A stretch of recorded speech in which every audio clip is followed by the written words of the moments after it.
Hello and welcome to today's SCORE webinar, Plan Your Website for Online Success. This webinar is being presented by Jessica Baldwin, co-founder of Cardsetter.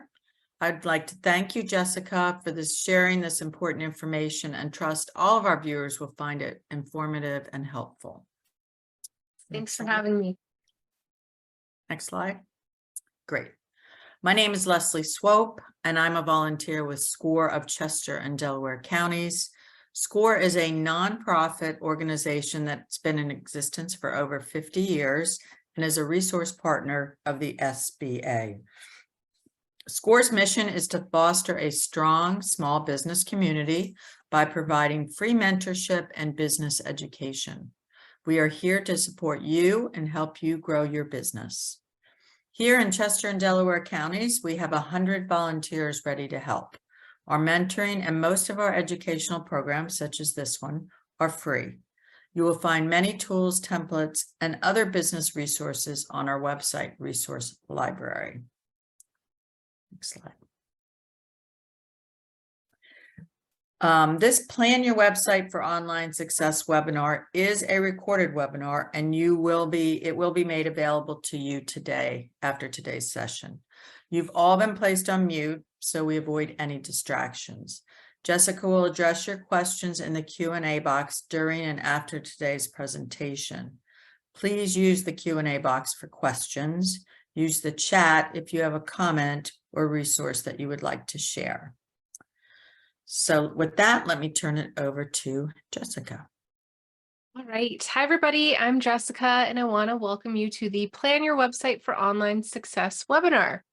So here's what we're going to be covering today. We're going to discuss why planning your website is so important, and we'll cover what we call a minimum viable launch point.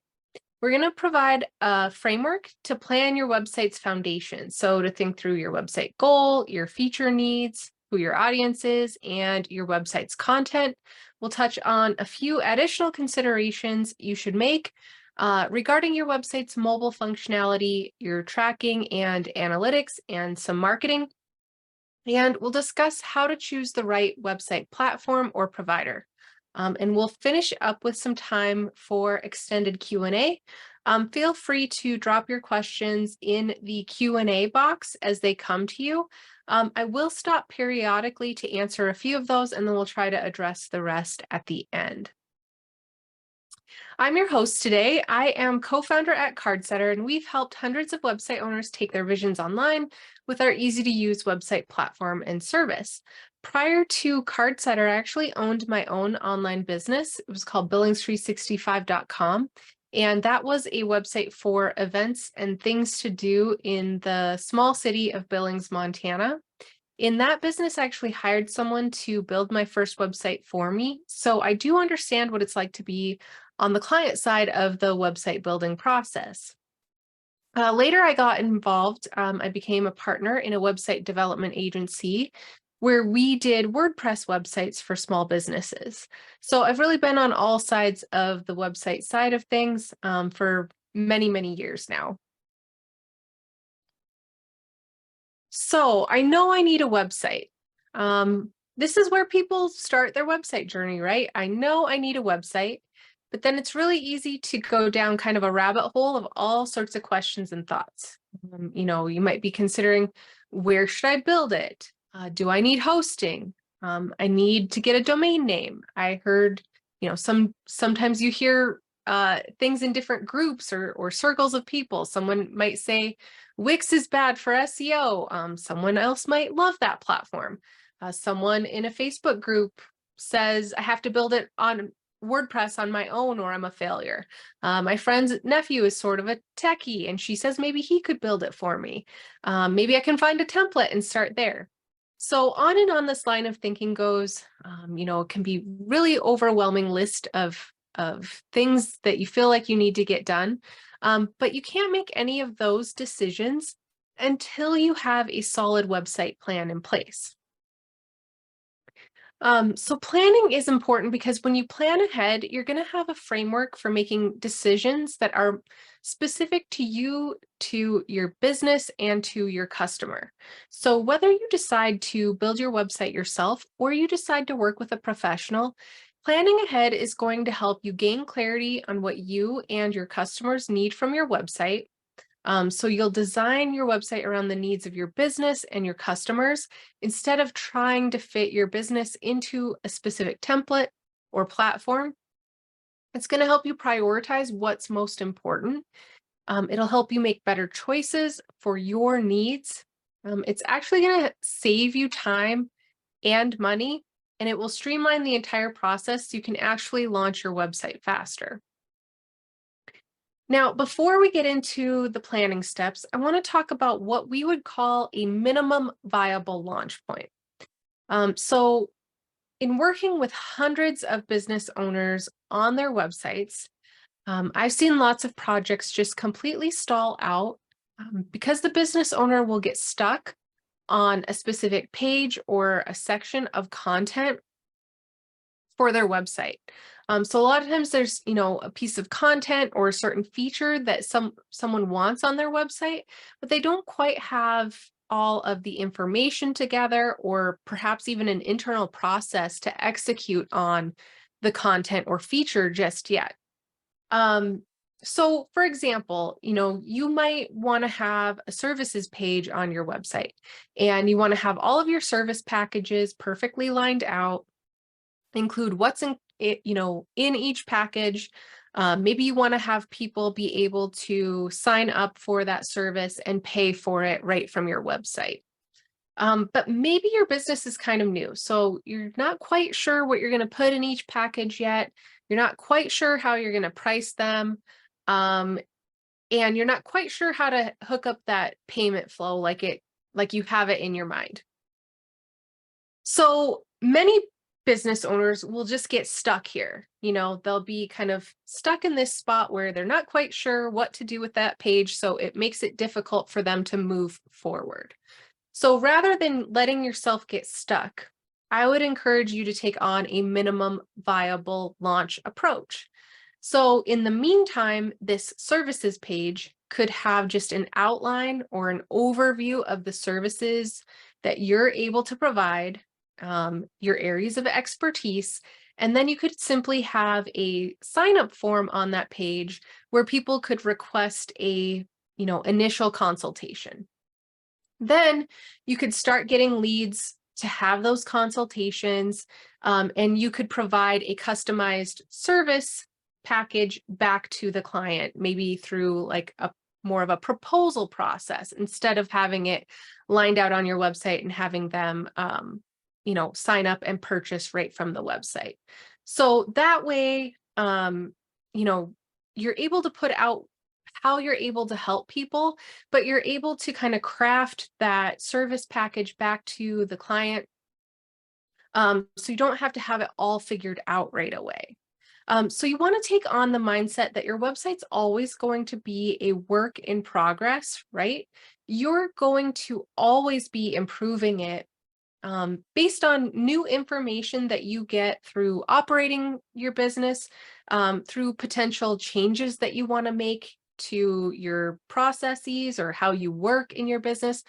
There's all kinds of reasons that your website is going to adapt. And so going into your website with that mindset that, I can put something up and I can change it later if the details change later.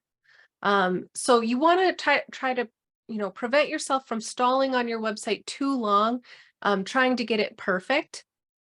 The point of planning is not to plan to perfection. It's to get yourself to a good place where you can get a website up online for your business so you can start operating and start generating leads and sales for your business. Okay, so we're going to get into the main parts of planning your website, and we're going to go through the big important pieces of this process. We do have a more detailed website planning workbook, and I'm going to drop a link to that in the chat. You can download this workbook if you would like. to fill out all the details for your website. Our goal today is to be sure that you have a good grasp of the big important concepts that are important. But if you fill out that entire planner, you'll have a comprehensive plan in place that's going to make creating your website much faster. And if you do work with someone else to build your website, having all of these details in place is going to make sure that that's a smoother process as well. Because if you gather all of the details and information and the needs for your website up front, it makes it much easier for the person you're working with to put your website together. It also makes it faster for them to put it together. And generally, when you save time, you'll save money in that process as well.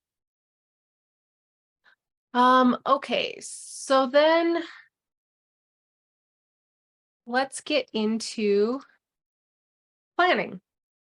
So first of all, we want to define the goals for your website. So what is your website's purpose? You might be saying, well, to get customers, of course. And you would be right, but that's oversimplifying things just a little bit. In reality, our website needs to attract and engage with our target audience. It needs to educate them about our products and services, and it needs to encourage some of our website visitors to convert. Of course, we'd like it to, convince all of our website visitors to convert, but in reality, a smaller percentage of people that visit your website will end up, becoming leads or customers. So you want to get more specific on these goals for your business. I'll engage my target audience on my website by, that might be providing relevant content that is, relevant to your audience and your industry. I'll educate potential customers about my business by perhaps including testimonials and case studies, maybe having a robust FAQ section or including a product video. My customers are going to convert by, what do you want them to do? Book an appointment, call you, make a purchase. If I ran a landscaping company, I might fill this out as, I'll engage my target audience on my website by publishing blog posts about plants that thrive in my area's climate.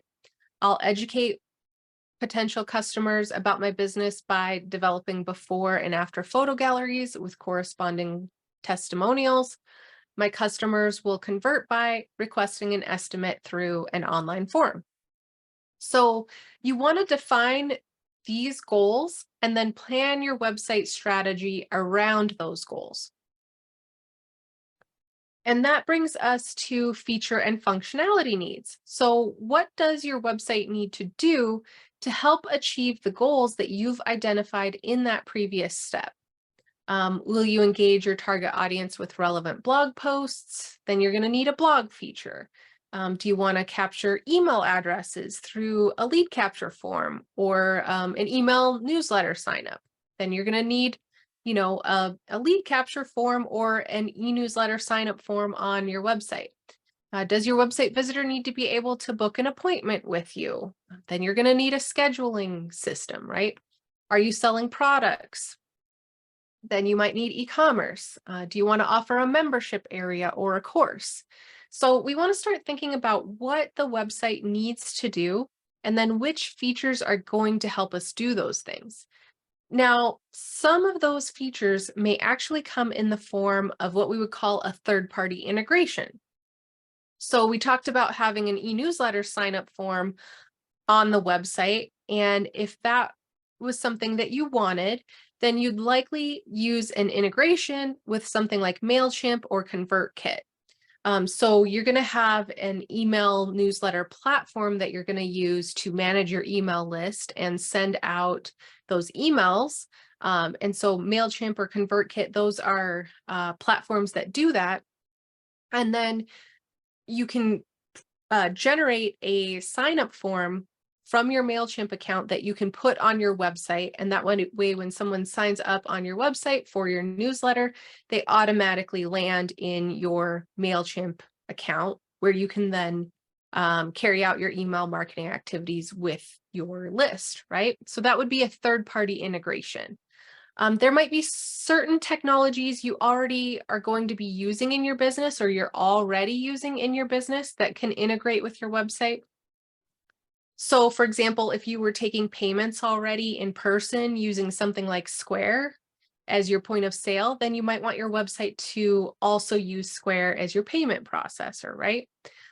Or, as you're planning out your business, you might be thinking about different software or tools you're going to use within your business.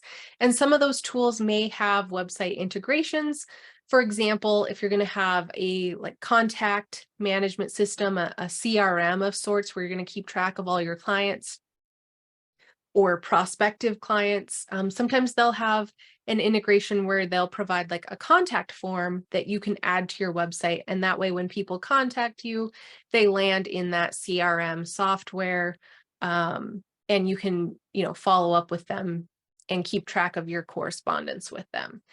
So those are just examples of different types of third-party integrations. I just encourage you, if there's any online technology that you plan to use in your business as you're managing your business, just check out if they have any website integrations that you can make use of, because those can often streamline your internal workflows, right? So you don't have to copy that contact who reached out via your contact form into your CRM. They can automatically land there from your website. Okay, so we've defined our website's goals and we're starting to get a good picture of what our website needs to do. So next, let's think about website content. Now, this is a really big and important piece of the puzzle. And anyone who's built websites for others will tell you that this is where website projects tend to stall out. If you haven't thought through your content before beginning your website, then the entire process is going to move much slower. So before you choose a platform, before you select, a person to build your website, if you're going to be working with someone else, and before you worry about what your website is going to look like, it's important to plan your content.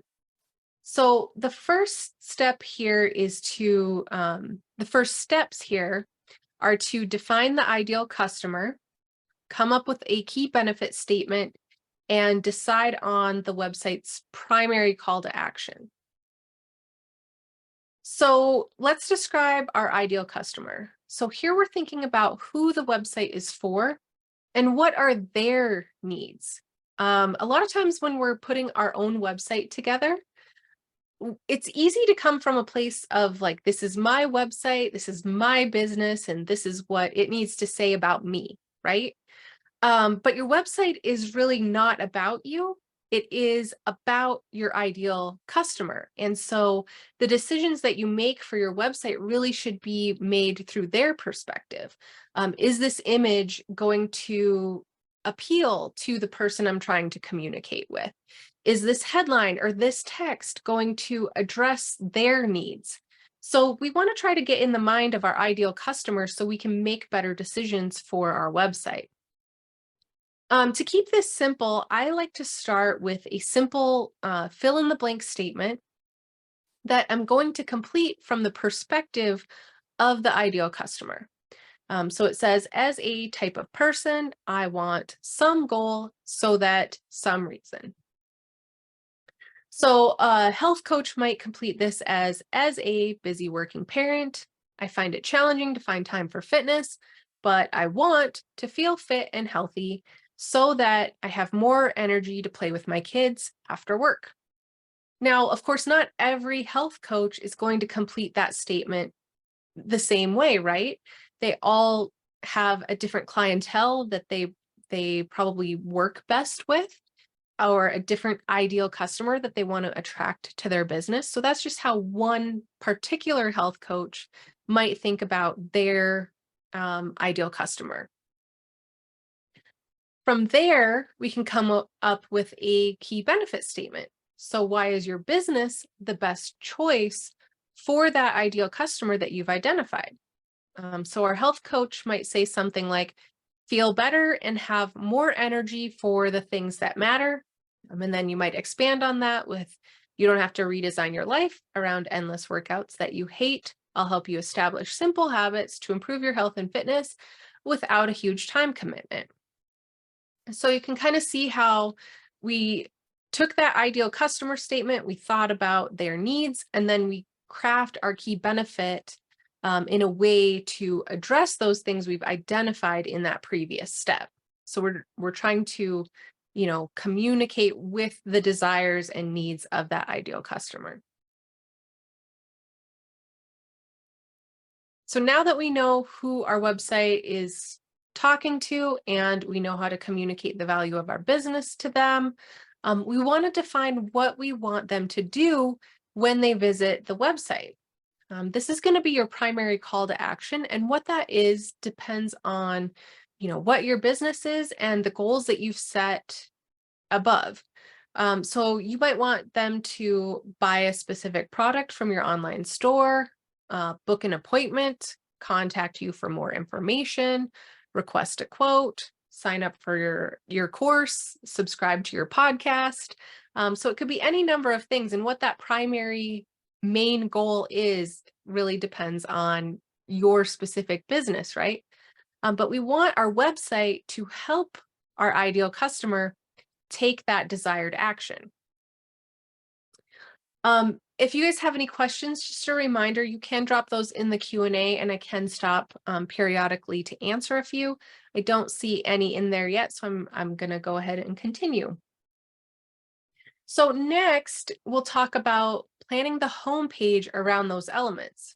So I'm going to provide you with a framework that we start with, and it's applicable to many different types of businesses. But keep in mind that these are not hard rules, right? Your strategy is going to be specific to your business and to the needs of your ideal customer, but hopefully this framework is going to help get you thinking in the right direction. So the reason that I wanted to go through ideal customer, key benefit statement, and call to action is because these are really important for your homepage and the rest of your website. So we're going to focus on what we call the hero section of the homepage, or the piece you see before you start scrolling, the first view. So I like to lead with a headline that relates to the key benefit, and then include a bit of support text to back up that key benefit, and then include the primary call to action as a button or some way to call out that primary call to action. That way, people probably aren't going to take that call to action right away after they read your key benefit and hit your website, but you are telling them what to do when they are ready to take action. You're telling them the first step to take to working with your brand. But what if you're an e-commerce company? So in this case, product sales are your website's primary goal. So you're probably going to organize your homepage a little bit differently.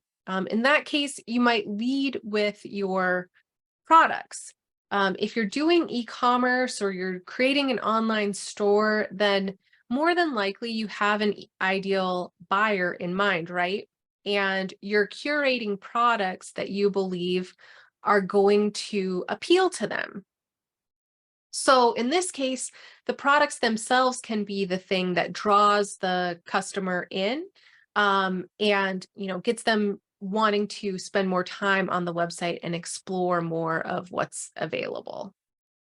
So those could be, new products, maybe your most popular products, or seasonal, featured products, things like that.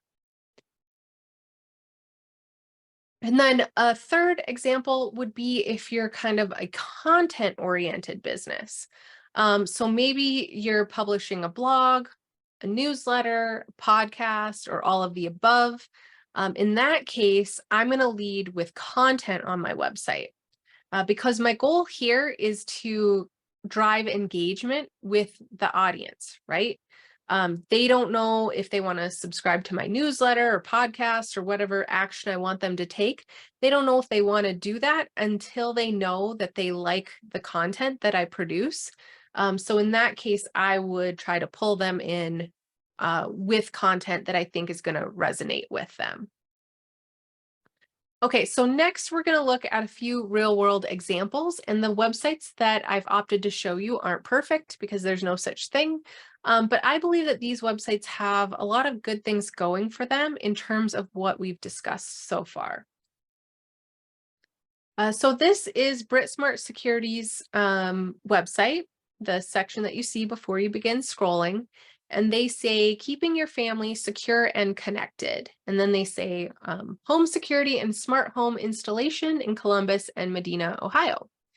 So you understand instantly who their ideal customer is just by looking at this, right? It's very apparent based on the headline that they're using here, as well as the adorable family photo that they've chosen for this section. Now, that doesn't mean that BritSmart Security is excluding single people who want to secure their homes, but they probably know that families are the people that contact them most often, ready to secure their homes. And so they want to encourage more of that buyer. And so that's who they are appealing to. Spiked Olive is a brick and mortar olive oil boutique, but they also sell their products online. So they aim to balance both audiences with their website. So they say, enjoy artisanal oils on tap. And then foodies know the importance of keeping a variety of oils in their cupboards. So I really like their little support text there because I feel like it kind of appeals to the reader's desire to be in the foodie club. And you might have a thought after you read that, like, do I have enough oils in my cupboard? Like, what flavors might I be missing out on? And then normally I would encourage you to stick to one primary call to action and try to push people to that action. But this particular business, you know, they have online shoppers and they have people who are going to come into their store. So they have both shop online and shop our tap room towards the top of their website. And that's okay. Again, it's okay to break the general rules or guidelines and do what's right for your business. This next example I chose because they've put into practice the minimum viable launch like we discussed. So this is a company who is working on a clothing rental service of baby clothes. And they don't quite have all of their fulfillment worked out yet. And so instead of waiting to put their website online until they've got it all figured out, they put up a landing page that explains what's coming, describes how the service will work, and then they just have a simple email sign-up form on the website, so people can fill in their information if they're to be notified once the service does launch. And then I see we have a question in the Q&A. I'll go through one more example and then I'll touch on that question. So this last example, Age of Montessori, they are a Montessori certification program. And what I like about this example is their use of testimonials. So they do a really good job for of providing support for why you would choose Age of Montessori over others by using testimonials from their current and past students. And then even though we are mostly talking about home pages, I wanted to show you how they carry some of these strategies into the interior pages. So this is a page for one of their courses. And again, they're supporting the content with the use of testimonials. So when someone hits this page and they're trying to decide if Age of Montessori is right for them, they're saying, this person who is like you loved this course and got tremendous value from it. And then again, they're providing a how it works section specific to the course, along with FAQs to help assure their prospects. So they're trying to address any concerns and questions right on the page. So it makes it easier for people to take the desired call to action to enroll in the course. Okay, looks like we have a question.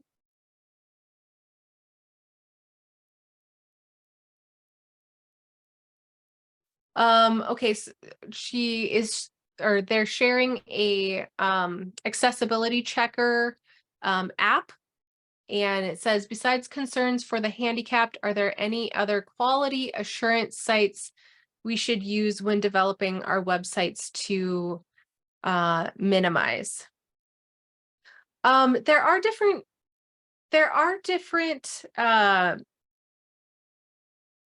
Google has some speed testing tools. Of course, the accessibility checker. Hopefully if you're building your own website and you're working with a website builder, a lot of those things should be worked out through the website builder and the theme or template that is behind the website. If you're building your own WordPress website or having someone build a WordPress website for you, that's where things can get a little bit trickier because there is more customization involved. So yes, that would be more on the optimization side of things. So once your website is up, you can run it through some of those checkers to optimize it and improve its performance. But today we really want to focus on getting the basics of the content and information that you need to have on your website so you can effectively put that website together. Yeah, there is a comment here, can't see link to accessibility checker. I don't know Okay. if they were trying to look at it right now. I'm not sure. Sure. Here's a link. I'll drop in the chat for everyone if you'd like to use that. Thanks for sharing, Walden. Okay. Sorry, I'm just exiting windows that are up on my screen here. Okay. Okay, so we've covered a bunch of examples, and the reason that I wanted to spend so much time on this piece is because when you think about your website's goals, your ideal customer, the key benefit that you provide to your ideal customer and what you want them to do when they're on your website, it's not only going to help you develop that homepage, but it's also going to help you strategize the content for the rest of the pages of your website. And again, that planner will help you work out some of those other pages as well. So I wanted to touch on a few other kind of bigger chunks of the website. So content marketing. So when I talk about content marketing, I'm talking about producing blog posts or resources or videos, content for your website that's separate from the primary pages. Unless you're a content creator, then it is the primary business. But your main website's going to have your homepage, your services or product pages, or both, about, contact, maybe some FAQs and things like that. But beyond those core pages, it's a great idea to produce content to attract and engage your target audience to your website. So people may not quite be ready to dig in on the services you provide or the products you provide until they get to know your brand a little bit better. And one of the best ways to help them get to know your brand is to provide useful, relevant, informational content within your niche. And so you can do that through content marketing on your website, as well as, of course, social media. But we're talking about websites today, so we're going to stick to content marketing on your website. So at Cardsetter, we're big proponents of having a content marketing strategy for your website. It's going to help with your search engine optimization. So, if you have more pages on your website that include keywords that are relevant to your niche, you improve your chances of being found on the search engines. So being found on Google or Bing or other search engines. Content also gives people a reason to visit your website and return. It gives you content that you can use to actually post out to your social media or in your newsletter. And it just has a lot of lasting long-term benefits. But I know that that can be a daunting task. So writing a blog post every week can be really hard to fit in with everything else you have going on to run your business. So I actually recommend starting with kind of a project-based approach. So you can create a collection of articles around a given topic. What would be valuable to your ideal customer? In this example, our website owner is providing a comprehensive adventure photography guide, and that's made up of 4 key articles that they have here. So they've created this nice landing page that introduces the series of content, and then each of those articles is shown here on the page. So now think about all the ways that this content could be used by the website owner. They could promote the full guide and drive traffic to this landing page. They could, promote that in organic social media. They could even run paid ads to it to get, their ideal customer to their website. They could take each individual article and promote it on its own in the same way. They could grab little tips or quotes from each article and make those into, Instagram stories or Facebook posts, or repurpose the content into a YouTube video. So I like to think of my website as my content marketing home base. So start every content concept as an article, and then plan the external activities from there. Because if you launch your website and then you only do social media content, you're going to miss out on the SEO benefits that you could achieve by having that type of content on your website. One more example, this would be a wedding planner's content section of their website. So a wedding planner would, of course, love to reach couples at that early planning phase, right? So the wedding planner could create a collection of articles that's geared towards the newly engaged. They have a checklist here, questions for vendors, tips on what to tackle on your own versus what to leave to a professional. So this makes this wedding planner's website a really valuable resource to prospective clients, right? If they land on one of her articles and they continue reading others, they're like, oh, wow, there's a lot of good information on this website that I landed on. So the wedding planner is then increasing their chance of being top of mind when that person is ready to hire a planner. So, if that wedding planner is in their area and they're ready to hire a planner, are they going to just randomly look up people they don't know, or are they going to be more likely to contact this one where they've been spending all kinds of time on the website? They're probably going to contact the one that they've been spending a bunch of time on their website. Okay, it looks like we have a few questions. Joanne says, if I write articles on my website, can I also post on Medium for more exposure? You can post on Medium for more exposure. I would maybe consider writing separate content for Medium, simply because Google likes original content, doesn't love when you have the same content posted to different places. Or, modify the article a little bit that you're going to post on Medium, or do a shorter article on Medium that you can link back to your website for more information, is how I would think about approaching that. That's not to say you can't produce the same article in both places, but I think best practice would be to make it a little bit different for Medium than your website. There's a couple other questions here. Are there articles original or reprinted from elsewhere? Are these articles original or reprinted from elsewhere? Yep. So you never want to copy and paste anybody else's content on your website. You want all of the content on your website to be original. So I would, best practice is going to be to come up with your own content within your niche, and provide that advice or insight from your unique perspective, from your brand's point of view. That is the best practice for your website content.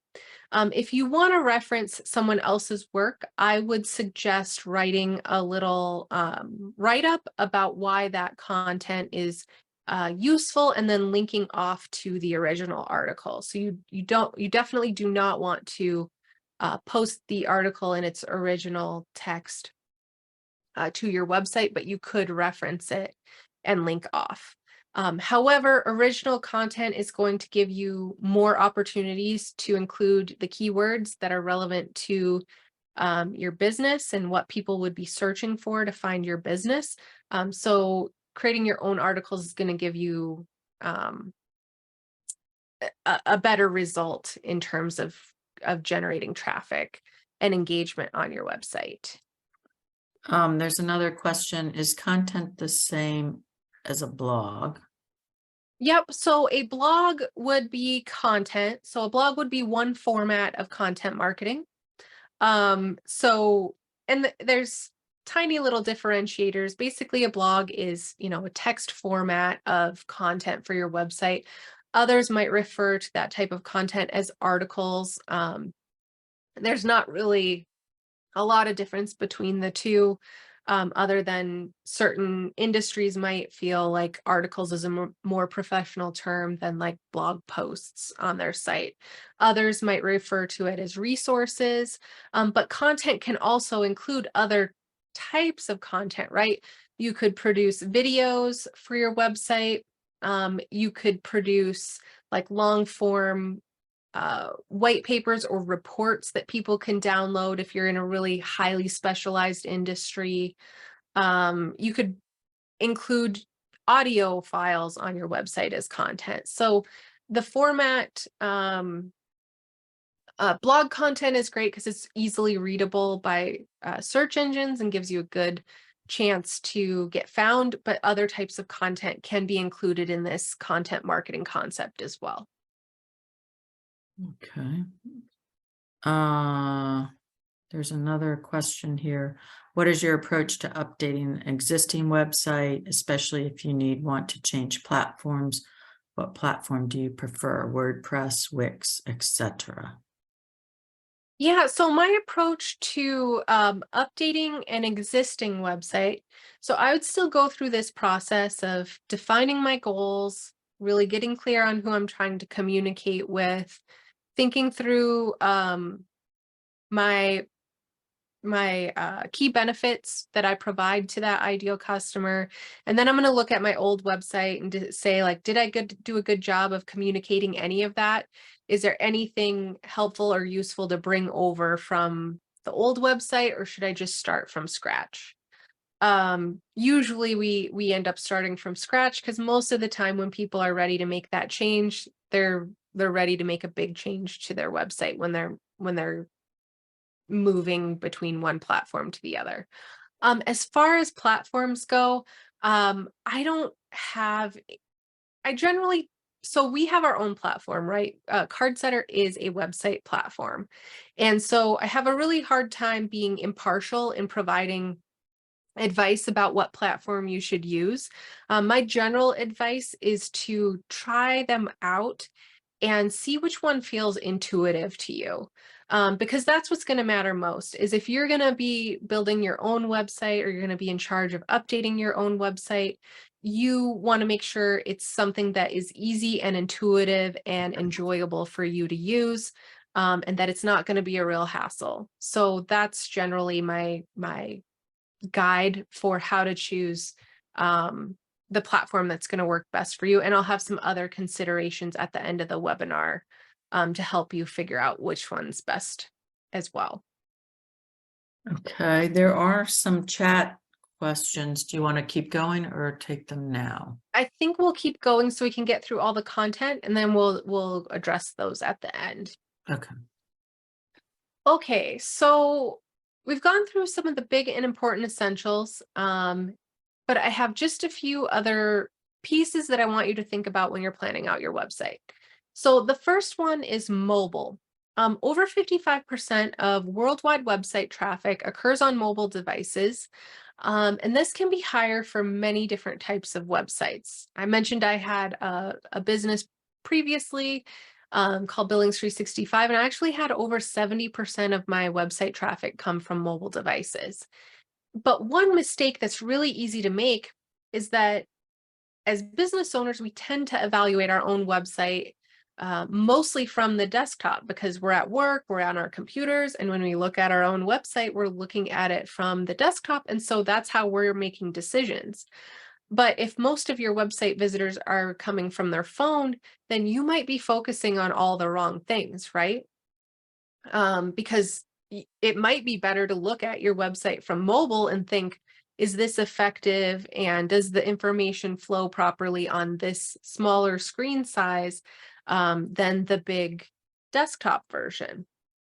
So a few things that I like to focus on for mobile are keeping the menus and the navigation simple. You don't want to have a bunch of deep drop downs on a mobile device because people don't want to make a bunch of thumb trips to the menu to find information, right? Possibly focusing on scrolling rather than clicking. We're all very accustomed to scrolling through social media these days. And so it might be better to have key information scrolled to rather than relying on, several clicks to get into the info. Keeping the design simple, making important information easy to find. Again, not hiding key info in the menu, for example. Encouraging more content discovery. Mobile users tend to have shorter session durations, so they spend less time on the website. Anything you can do to encourage them to stay on the website a little bit longer just increases the time they're spending with your brand, right? And so content is one of those things. If you can get them into an article and maybe once they get to the end of the article, make sure that you're including some others that they might find useful. Those types of things can help them stay on the website longer. If you're doing e-commerce, showing the related products or other products they might like on the page can help, them continue browsing on the website longer. And then choosing a platform that makes it easy to edit and preview the mobile view. This is not too much of a current concern these days. Most website platforms now allow you to make edits for the mobile view. Analytics. If you're putting all this effort into a website, then you want to be sure you're tracking its activity. And you can do that with Google Analytics, which is free. With analytics installed, you can see how many people are visiting your website, how long they're staying on your website, which pages they visit most often, where they're coming from. And Google Analytics is where you can figure out how your website is performing. And we don't have too much time to get into Google Analytics too much, but I do want to be sure that it's something you have installed on your website from day one that you launch. Because it can't track anything until it is installed on the website. So in order to see your traffic, from day one to today, you need to have it installed right away.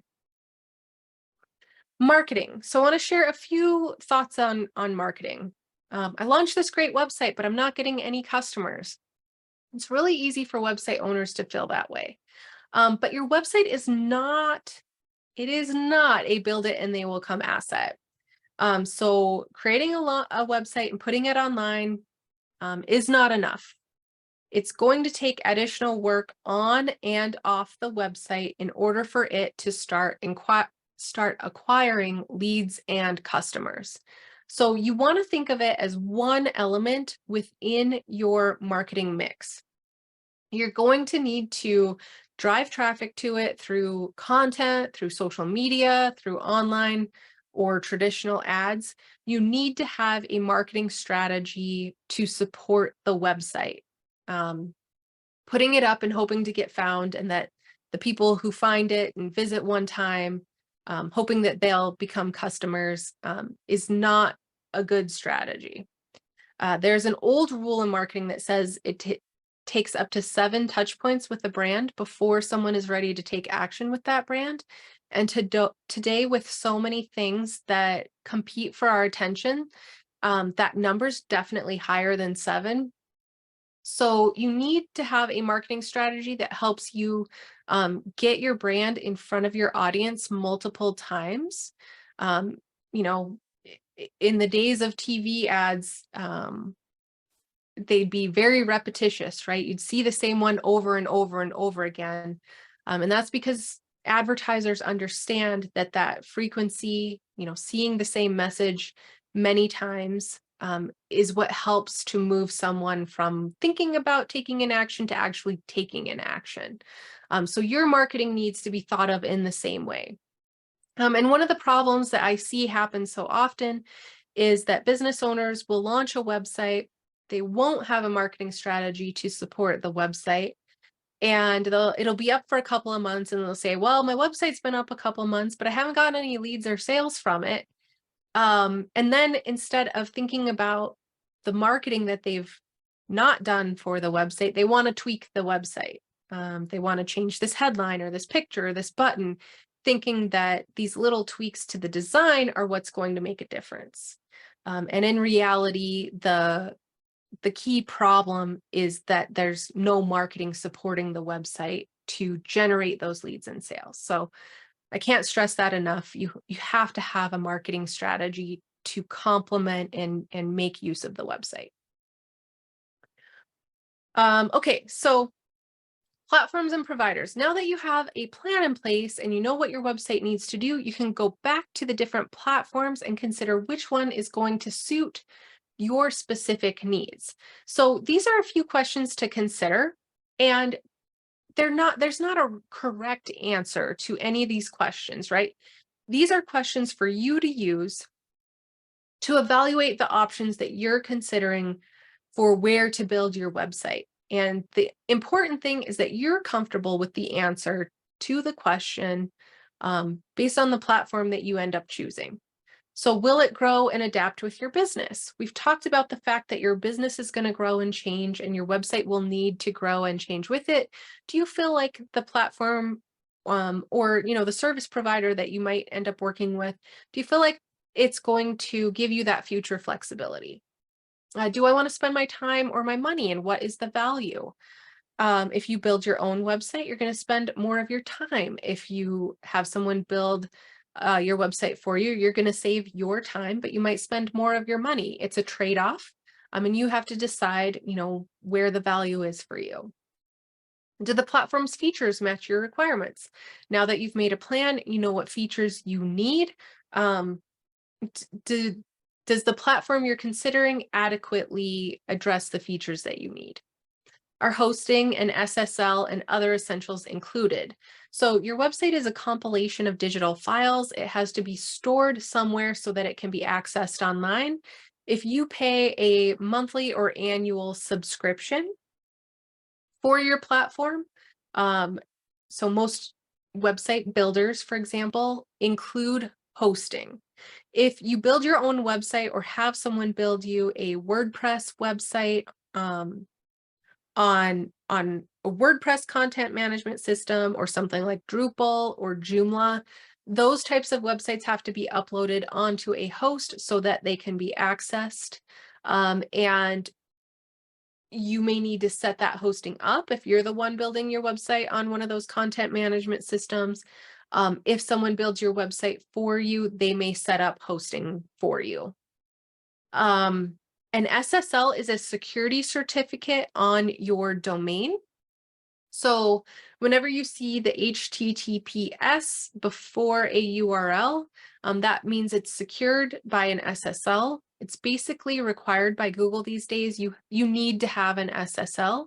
Again, many subscription-based products include SSLs on the websites that are on their platforms. If you're building your own website or someone's building your website for you on one of those content management systems that I mentioned, then you can register an SSL wherever you've registered your domain. Do you have access to make edits on your own? Of course, if you built your own website, you're going to have access to edit your own website. If someone's building your website for you, this can vary. There are very high-end agencies, for example, that require all edits be made through the agency. And there are plenty of businesses who are more than happy to let their agency take care of all of those edits and to pay a, retainer or a hourly fee for those changes. And then there's others, there's freelancers or designers who will give you partial access to make edits. So you might be able to add blog posts and add products or change text or swap out images, but they might lock you out of the ability to add plugins or change the design because they just don't want the website to get broken. And then there's others that will give you full access and say, do with it what you will at your own risk. So that can vary, and you just have to be comfortable with whatever that setup is. What is the cost of future change requests? So if you're building your own website, then it's going to be the investment of your future time to update and manage the site. If you work with someone else, how do they handle future changes? Do they bid it by the hour? If something only takes them 15 minutes, are they still charging for an hour? What's the turnaround time on changes in the future? And then how is support handled, and is there a cost? Different subscription-based products are going to have different support levels in their various pricing tiers. If one tier has email only support and 48-hour turnaround, are you happy with, a 48-hour response time, or do you need to be able to get in touch with someone when you need help with your website? If someone built your website for you, what kind of support do they offer after the website's launched? If you need help, is there an hourly fee for their help? Do they include some of it? How is that handled? And then what happens if you want to switch? So I feel like this is probably the most important one. Well, yeah, I feel like this is an important one on this list because there can be all kinds of reasons that you might want to change platforms in the future. And whenever you're switching between WordPress to Wix or Wix to Squarespace or Squarespace to Shopify, if you're changing platforms, the design always has to be reconfigured. You can't take a Wix designed website in its entirety and move it over to Squarespace. It's not compatible because all of the different platforms have different design systems that they use. So it's just not possible to shift the design from one to the other. The important thing here, though, is that you can take your content with you. So if you spent a bunch of time adding a bunch of products or hundreds of blog posts to your website, and you want to change platforms in the future, you don't want to have to manually move that content because that would really be a time-consuming and painful process. So you want to know that you can export that content and take it with you. Different platforms have different policies around this. So some don't let you export anything at all. Some let you export partial, and some will let you export all of the content from your website so it can be imported into your new platform. So that is one thing that I think is important to look into, and just make sure you have that future flexibility to change platforms in the future. Now, if you have a WordPress website built, or you build your own WordPress website, you can move that to different hosts. So you can change the storage of that website, but you can't move it to a new platform. You can't switch it to a new platform in its entirety. Okay. We have a couple in the chat here. Where would you place a mission and vision statement on the website? I would put those in the about section somewhere. So I want to keep my homepage really centered on the ideal customer and what matters most to them. And most often that's going to be related to the benefits that they're going to receive from your products and services more so than the mission and vision of your company. So I would put that in the about section. Nonprofits, that might be a little bit different because usually someone's going to donate because they care about the mission and vision of the organization, right? So in that case, potentially the homepage. Okay. Which is a better way to reference sources, in the actual article or at the end under references? I like to just link the text that I'm referencing from that article. So highlight the text and provide the link directly there so they know where you got that information. Or if you're saying like, so-and-so wrote this great article about this, this is all the reasons that I like it, then I would highlight some of that text that introduces the article. Okay, here's another one. Is there a way to get SEO help with your existing website that does not require a monthly fee commitment? Something just to get you started with keywords, etc. Can you recommend anyone for SEO? There are different ways to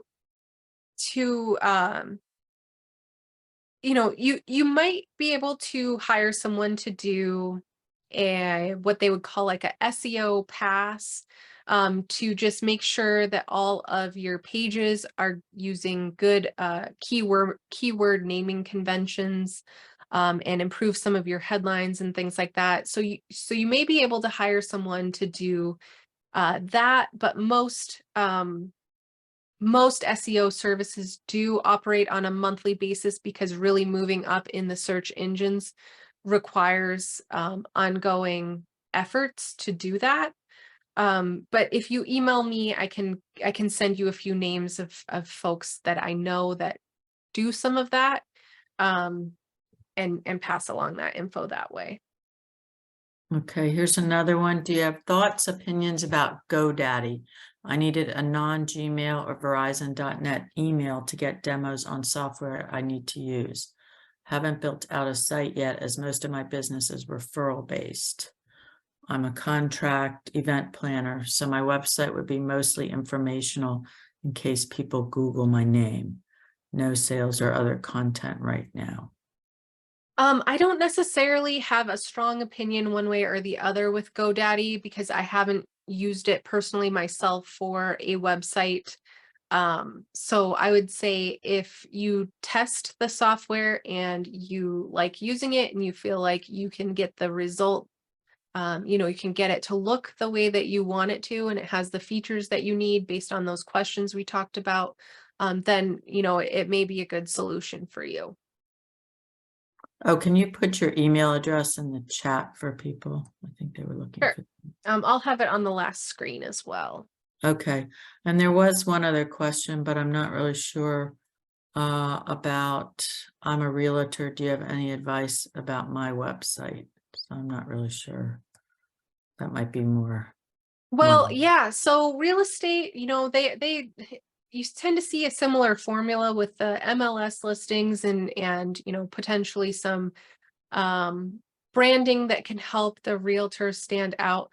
One of the best things that a lot of realtors don't do that I think they should is write content about the area. When I had my website called Billings 365, I had a realtor as the sponsor, and we did a series of content about moving to Billings. And some of that still ranks. Like if you Google moving to Billings, the article on Billings 365 that was written for that sponsor will show up at the top. So it was like moving to Billings, 7 things you should know. And we did another one on different neighborhoods, ways to get connected, like different groups that you could participate in, to get to know people. And so, thinking of keywords that way, or like what would people be searching for about the area, is good ways to drive traffic for a real estate website. Okay, I think that's it. Okay. Okay, so last thing, your options for getting a website have kind of traditionally fallen into 2 categories, right? You can build it yourself using a platform like Squarespace or Shopify or Wix. And these are often desirable because they can be more affordable. There's a lower upfront cost to doing it yourself. But they do come in the cost of your time, right? You're going to have to spend more of your time to create your website if you decide to go the do-it-yourself route. And you're going to be responsible for all the integrations that you might need to do, making sure it looks good, all of that. On the other side of the spectrum, you can hire an agency or freelancer to build your website for you. WordPress is still kind of the most popular platform in this bucket. So often if you hire an agency or freelancer, they're going to put you on a WordPress website. And then, just depending on your comfort level with WordPress, that may or may not be a good fit, depending on, if you want to edit your own website after they've created it for you, if you find that easy to work with. You can find people who will do Shopify, Wix, Squarespace designs these days as well. WordPress just tends to be kind of the big one in that bucket. But the benefit here is that someone is going to take care of all of the technical aspects for you. They're going to do the design, so they're going to make sure that it looks great. They're going to save you a bunch of time because they're going to do all of this work. And then the other benefit is that, people in this bucket, if you hire an agency or a freelancer, hopefully they've done many, many websites before yours. So they have a lot of expertise to bring to the table, right? They're going to have suggestions on how to word this, how to make your key benefits pop on the homepage, where to put the call to action, what's going to, create the desired functionality that you want for your website. They're going to have a lot of background expertise that they can bring to the table. So you might end up with a more effective website sooner through this channel.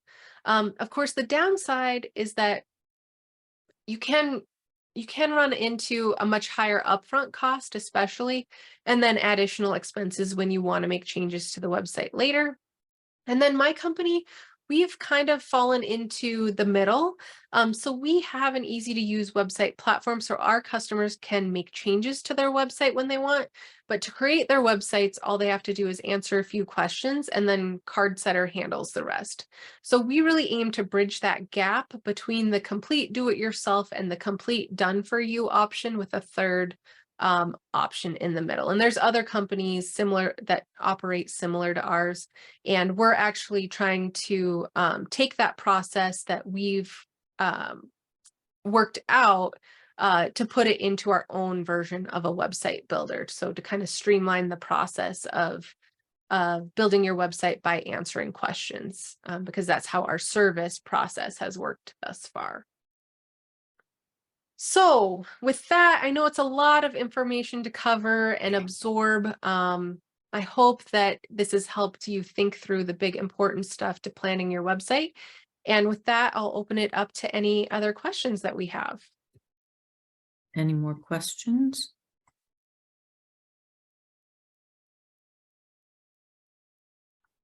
I don't see anything more.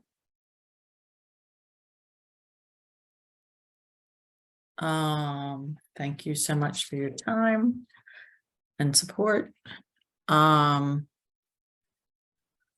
So do you want to go to my last slide, or Yep. I can wrap things up since we are a little bit over? So that was great.